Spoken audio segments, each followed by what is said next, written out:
அனைவருக்கும் அன்பான தமிழ் வணக்கம். இன்றைய தினம் நம்முடைய நூலக வளாகத்தில் புதிதாக திறக்கப்பட்ட அரங்கத்தில் கல்வி அலுவலர்கள், மாவட்ட கல்வி அலுவலர்கள், முதன்மை கல்வி அலுவலர்கள் அத்தனை பேரையும் வரவழைத்து இந்த புதிய கல்வி ஆண்டிற்கான தொலைநோக்கு திட்டங்கள் எப்படி செயல்பட வேண்டும், எப்படி கல்வியில் அவர்களினுடைய வளாகங்களை எப்படி மேம்படுத்த வேண்டும் என்பது பல்வேறு விஷயங்களை குறித்த ஒரு விரிவான ஆய்வுக் கூட்டம் ஏற்பாடு செய்யப்பட்டு அதில் அதை தொடங்கி வைத்து அவர்கள் மத்தியில் உரையாடி இருக்கிறேன். இந்த உரையாடல் என்பது அவர்களுக்கு உத்வேகம் வழங்கக்கூடியதாக, உற்சாகம் வழங்கக்கூடியதாக, மென்மேலும் நம்முடைய கனவுகளை நனவாக்கக்கூடியதாக அமைந்திருக்கிறது.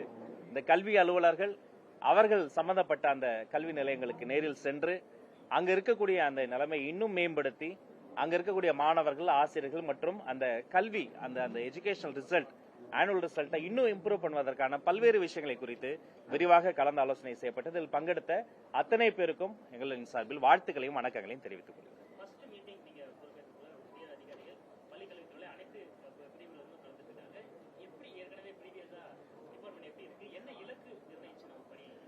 என்னுடைய கனவு ரொம்ப பெருசு. இப்போ லேட்டஸ்ட் ரிசல்ட் பார்த்தீங்கன்னா 10ஆம் வகுப்பு கிட்டத்தட்ட 94.3%, 12ஆம் வகுப்பு 95.2%. இது ஒரு பெரிய மைல் ஸ்டோன். இதுக்கு முன்னாடி கடந்து வந்த பாதை சரியான பாதையை நோக்கி வந்திருக்கிறார்கள். ஆனால் இது போதாது. என்னுடைய கனவு மிகப்பெரிய கனவு. விடுபட்ட இந்த தேர்ச்சி விழுக்காடில் விடுபட்ட அல்லது அவர்கள் வேகத்திற்கு வர முடியாத மெல்ல கற்கும் குழந்தைகள், ஸ்லோ லேர்னர்ஸ், என்னை போன்ற ஸ்லோ லேர்னர்ஸ், அந்த குழந்தைகளையும் உள்ளே இன்க்ளூசிவாக சேர்த்து அந்த கல்வியில் அவர்களுக்கும் ஒரு பங்களிப்பை செய்து அதை மேம்படுத்துவதற்கான செயல் திட்டங்கள் குறித்து விரிவாக பேசியிருக்கிறேன்.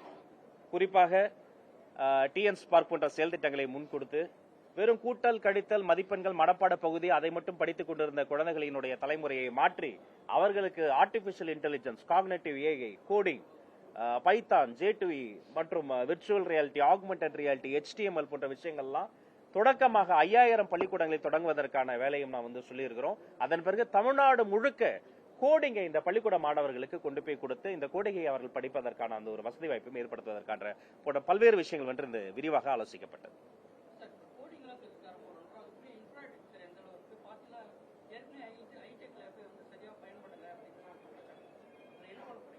3 செய்திகள் நான் கல்வி அலுவலர்களுக்கு சொல்லியிருக்கிறேன். முதலில் மனநலன். படிக்கின்ற மாணவரினுடைய மனநலனை பாதுகாக்க வேண்டியது நம்ம அத்தனை பேரினுடைய கூட்டு பொறுப்பு. கொஞ்சம் சுமாரா படிக்கிற குழந்தைய கூப்பிட்டு, தம்பியும் ஹேண்ட் ரைட்டிங் நல்லா இருக்கேன்னு சொல்லி பாருங்க, அடுத்த எக்ஸாம்ல 2 மார்க் எக்ஸ்ட்ரா வாங்குவார். கொஞ்சம் மேத்ல கஷ்டப்படுற மாதிரி ஒரு குழந்தைய கூப்பிட்டு, நீ நல்லா ஓவியம் நல்லா வரைகிறியாமே அப்படின்னு சொல்லி பாருங்க, நீ ஒரு படம் வரைஞ்சிட்டு வா, காந்தி ஒரு படம் வரைஞ்ச, கலாம் ஒரு படம் வரைஞ்சிட்டு சொல்லுங்க, அவர் உங்களை பார்க்கும் பொழுது ஸ்மைலிங் ஃபேஸோட வருவார். அப்ப அந்த குழந்தையினுடைய மனநலன் போதையின் பாதைக்கு போகாமல் எஜுகேஷனல் இன்ஸ்டிடியூஷன்ஸ்க்கு பக்கத்திலேயே ஆக்சசபிளாக இருந்த டாஸ்மாக் எல்லாம் மூடுறதுக்காக ஆனரபிள் செய்யும் உத்தரவிட்டதெல்லாம் நாம பார்த்தோம். அப்ப என்னன்னா அவர்களை டிவியேட் பண்ணாம அந்த மனநலனை பாதுகாக்கிறது முக்கியம். அதே மாதிரி இன்ஃப்ராஸ்ட்ரக்சர், எல்லா பள்ளிக்கூடங்களிலும் இருக்கக்கூடிய இன்ஃப்ராஸ்ட்ரக்சர், அது வகுப்பறை முதல் கழிப்பறை வரை அதை பேணி பாதுகாத்து பிரச்சனை வந்த பிறகு சரி பண்றது இல்ல, பிரச்சனையே வராம சரி செய்யறதுதான், முன்கூட்டி அதை சரி செய்யறது நம்மளுடைய இலக்காக இருக்கிறது. இது மட்டும் இல்ல, நம்முடைய மாதிரி பள்ளிகள்ல, நம்முடைய வெற்றி பள்ளிகள்ல அந்த உணவு, மனநலன், கட்டமைப்பு, உணவு 3ஐயும் பேணி பாதுகாத்து சிறப்பாக கையாள வேண்டும் என்று குறிப்பிட்டு சொல்லியிருக்கேன்.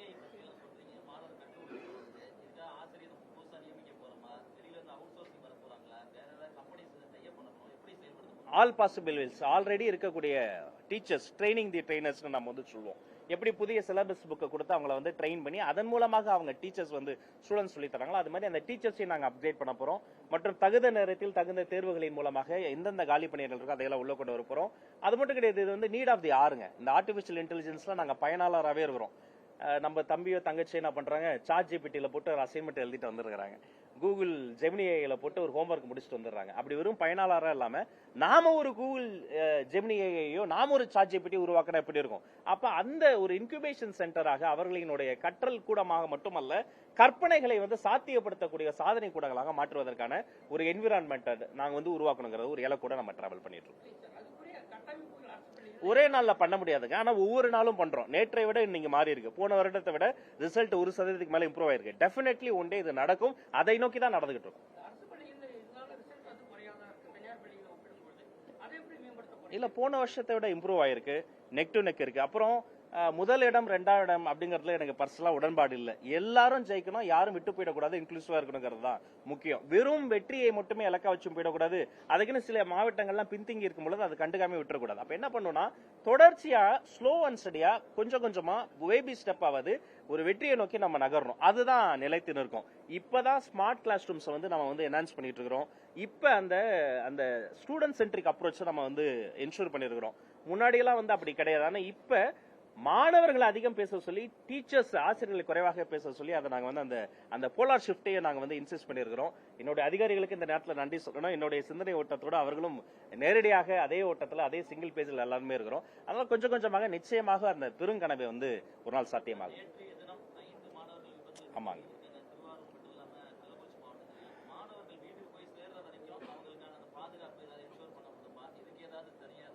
ஆமா, அந்த செய்தி கேட்டு சொல்லனா துயரம் அடைந்து நேற்று கோவையிலேயே பத்திரிகைகளுக்கு சந்தித்தும் சொன்னேன்.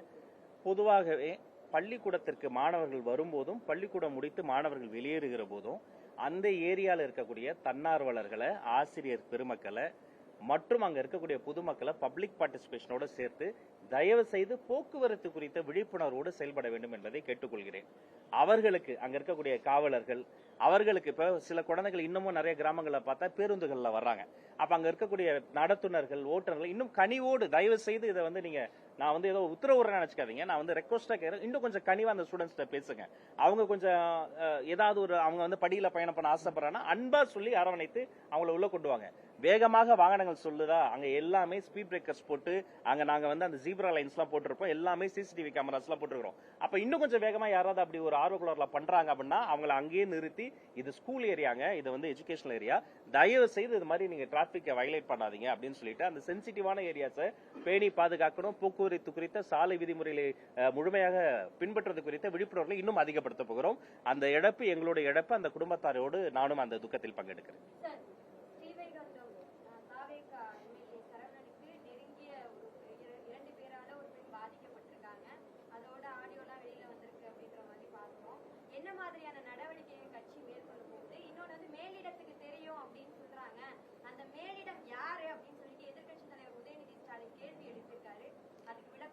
யாராக இருந்தாலும் சிஸ்டர், எப்பேற்பட்ட யாரா இருந்தாலும் சரி, இந்த விஷயத்தில் பெண்கள் பாதுகாப்பில் வந்து 0 டாலரன்ஸ் தான்.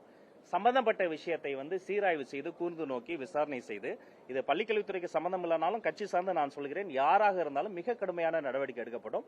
அதை குறித்து விசாரணை முடியும் போது உங்களுக்கே தெரியும். யாரும் யாருக்குமே சப்போர்ட் பண்ண மாட்டோம். எந்த வகையான பொலிட்டிக்கல் இன்டர்வென்ஷனோ எதற்கும் இடமில்லை என்பதை மீண்டும் வலியுறுத்தி கூறிக்கொள்கிறேன்.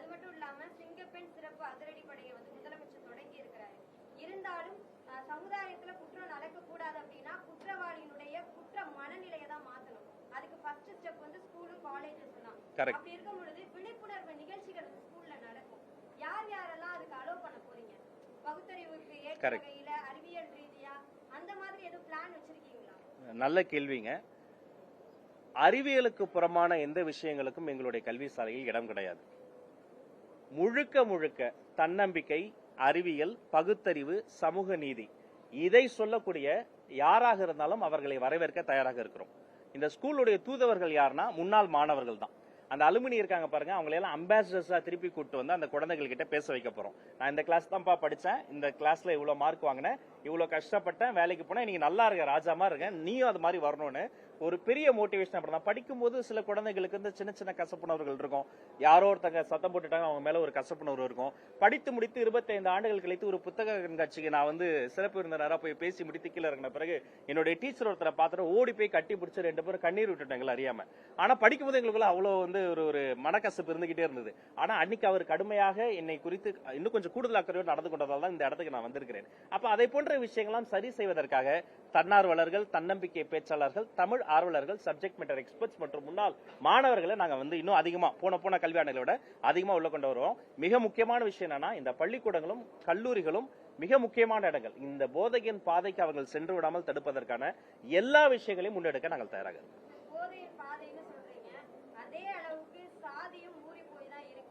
இளைஞர்கள் மத்தியில சாதியையுமே வந்து பரப்பிக்கிட்டு தான் இருக்காங்க. ஸ்கூல்ல நடக்கக்கூடிய சாதிய மோதல்களை தடுக்க ஏதாவது குழு இருக்கா? கண்காணிப்பு குழு கேட்கிறேன். அதே மாதிரி அப்படி நடக்கும் பட்சத்துல மாணவர்களுக்கு என்ன மாதிரியான ஆலோசனைகளையும் கவுன்சிலிங்களையும் ஆசிரியர்கள் அத்தனை பேருக்குமே அதை குறித்த அவேர்னஸ் ஆல்ரெடி நாங்க வந்து கல்வி அலுவலகம் மூலமா சொல்லியிருக்கிறோம். மதம், சாதி சம்பந்தப்பட்ட அடையாளங்களோடு கல்வி வளாகத்துக்குள்ள யாருமே வரக்கூடாதுன்னு சொல்லியிருக்கிறோம். யாரும் அது ஒரு சின்ன கயிறா கூட இருக்கட்டும், எங்க வீட்டுல ஒரு கயிறு கட்டினா கூட நான் அங்க இருந்து வீட்டுல இருந்து கிளம்பும்போது நான் அதை கழட்டி போட்டுட்டு தான் வரேன். அதனால எதற்குமே இடம் கிடையாது. இங்க ஒரே ஒரு விஷயத்துக்கு தான் இடம், என்ன தெரியுமா? சமூக நீதி. இங்க ஒரே ஒரு விஷயத்துக்கு தான் வாய்ப்பு, என்ன தெரியுமா? அறிவியல். இங்க ஒரே ஒரு விஷயம் மட்டும் தான் இலக்கு, என்ன தெரியுமா? அடுத்த தலைமுறை போன தலைமுறையை விட இன்னும் கல்வியில சிறப்பா வரணும். மற்ற மாநிலங்களை விட நல்லா இருக்கு, சந்தோஷம். ஆனா மற்ற நாடுகளை விட இன்னும் சிறப்பா வருங்கிற இலக்கு வச்சு போறோம். அதனால இங்க பிரிவினையை தூண்டக்கூடிய, வேற்றுமை வளர்க்கக்கூடிய எதுவாக இருந்தாலும் இங்க இடம் இல்ல. ஒற்றுமை வளர்க்கக்கூடிய எதுவாக இருந்தாலும் வாங்க, இடம் இருக்கு. தனி சட்டத்தை ஏற்கணும் அப்படின்ட்டு நேற்று ஒரு அறிக்கை கொடுத்தாரு. இளைஞர்கள் மத்தியில ஸ்கூல் ஸ்டூடெண்ட்ஸ் அந்த மாதிரி நிறைய நடக்குது தென் மாவட்டங்கள்ல அப்படின்னு. மாண்புமிகு சமூக நீதி அமைச்சர் அண்ணன் வன்னியரசு அவர்களோடும் மாண்புமிகு முதல்வர் அவர்களோடும் கலந்து ஆலோசித்து அதை குறித்து விரிவான நடவடிக்கை எடுக்கப்படும். ஒரு மலைவாழ் கிராமத்துக்கு 59 ஆண்டுகளாக கேட்டு வராத பேருந்து நாம் ஆட்சிக்கு வந்த ஒரு 15 நாட்களிலே வந்திருக்கிறது. அது வெறும் டிரான்ஸ்போர்ட் கிடையாதுங்க, ஆக்சஸ் டு எஜுகேஷன் இன்ஸ்டிடியூஷன்ஸ் இப்ப ஈஸ்வர்ட் பண்ணிட்டாரு. அங்க படிக்கிற குழந்தைங்க பஸ்ல இன்னும் கொஞ்சம் வேகமா வர முடியும். வேகமா வரக்கூடிய சூழல் வருகிற பொழுது படிப்பில் இன்னும் அதிகமா கான்சென்ட்ரேட் பண்ண முடியும். நிலமற்றவர்களுக்கு பட்டா கிடைத்துக் கொண்டிருக்கிறது, வாய்ப்பற்றவர்களுக்கு வாய்ப்பு கிடைத்துக் கொண்டிருக்கிறது. அப்ப இந்த விஷயமும் கலந்து பேசி அதை ஒரு சட்டமாக கொண்டு வருவதற்கான நடைமுறைகள் எல்லாம் கலந்து ஆலோசித்து மாண்புமிகு முதல்வர் அவர்கள் முடிவெடுப்பார்.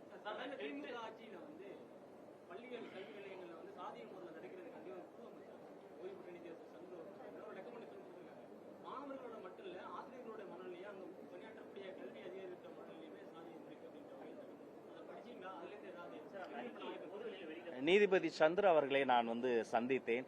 அந்த அறிக்கையை குறித்து நாங்க நிபுணர்கள் குழு வைத்து அதை எப்படி இம்ப்ளிமெண்ட் பண்ணலாம், அறிக்கை டீடைல்டா இருக்கு, அதை எப்படி ரூட்ஸ்ல கொண்டு போகலாம். ஏன்னா என்ன திட்டம் கொண்டு வந்தாலும் ஒரு பொதுவா ஒரு 40-50% தான் கிராஸ் ரூட்ஸ்க்கு போகுது. அப்ப இதை போன்ற இந்த சமூக நீதியோ ஒரு சென்சிட்டிவான சப்ஜெக்ட், இது பதற்றத்தை ஏற்படுத்தக்கூடிய விஷயங்களை தடுத்து, அது வருவதற்கு முன்பே தடுத்து, ஆசிரியர்கள் மனநிலை சார்ந்து இதை இம்ப்ளிமெண்ட் பண்ணுவதற்கு சிறிது கால அவகாசம் தேவைப்படும். பட் டெஃபினெட்லி அதை நாங்க இம்ப்ளிமெண்ட் பண்ணுவோம். ஆமா ஆமா, நாம இப்பதான் முதல் மாதம் நிறைவடைந்திருக்கிறது. ஆனா இது கடைசி மாதம் கிடையாது. ஒவ்வொரு மாதமும் இது போன்ற பல விஷயங்களை கரெக்டா பீரியாடிக்கலா டைம் டேபிள் போட்டு டெஃபினெட்லி நான் மீண்டும் சொல்லிக்கிறேன். நிறைய பேர் சொல்றாங்க, அண்ணா சொல்ற மாதிரி, dear private school owners, I know ஒரு ஸ்கூல் நடத்துறது அரசு பள்ளியும் கஷ்டம், பிரைவேட் ஸ்கூலும் கஷ்டம் தான். ஆனா என்னன்னா, இதுக்கு முன்னாடி நீங்க ஏதாவது தேர்ட் பார்ட்டி புரோக்கர்ஸ்க்கோ அல்லது வேற விஷயங்களுக்கு லஞ்ச லாவணிகள் கொடுத்தோ ஒரு லீக்கேஜ் இருந்தது. அது இனி கிடையாது. நீங்க சும்மா சொல்ற ஒரு ரெனோவலுக்கோ ஒரு என்ஓசிக்கோ அது யாருக்கோ ஒரு பெரும் பல கோடி ரூபாய் செலவு பண்ணி ஏதோ ஒன்று நடந்துருச்சுன்னா இப்ப அது எதுவுமே கிடையாது. பதிலுக்கு நான் உங்ககிட்ட என்ன கேட்கிறேன்னா, தயவு செஞ்சு ஃபீஸ் ஸ்ட்ரக்சரை ரீகன்சிடர் பண்ணுங்க, டிரான்ஸ்பரண்டா போடுங்க. அப்போதும் என்ரோல்மெண்ட் நடக்கும். பசங்களுக்கும் உங்களுக்குமான ஒரு நல்ல விஷயம் தான் அது. நீங்க கண்டிப்பா அதை போடணும் என்பதை நான் இந்த நேரத்தில் மீண்டும் வலியுறுத்துகிறேன்.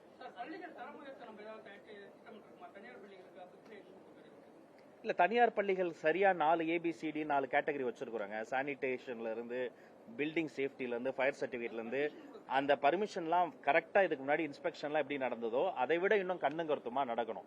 அதுக்கப்புறமேட்டு அப்கிரேடேஷன் 6th இருந்து அவங்க சில பேர் 10th 12th கொண்டு வரம்பாங்க. அப்படி அவசர கதியில நம்ம பண்ணிட முடியாது. எப்படி ஒரு பில்டிங்கினுடைய அந்த ஒரு ரெனோவலுக்கு என்ஓசிக்கு நம்ம ஒரு புரோட்டோகாலை ஃபாலோ பண்றோமோ, அப்கிரேடேஷனுக்கும் எல்லா மெரிட்ஸும் மீட் பண்ணிட்டாங்கன்னா தாராளமா கொடுத்துடலாம். பட் அதுல எடுத்தோம் கவுத்தோம் நம்ம முடிவெடுத்துட முடியாது. சரியான முறையில் சரியாக திட்டமிட்டு அந்த இன்ஃப்ராஸ்ட்ரக்சர் லாங் ரன்ல பயன் தொடர்ன்ற போது அந்த அப்கிரேடேஷனுக்கு வாய்ப்பு இருக்கிறது. நன்றி, வணக்கம்.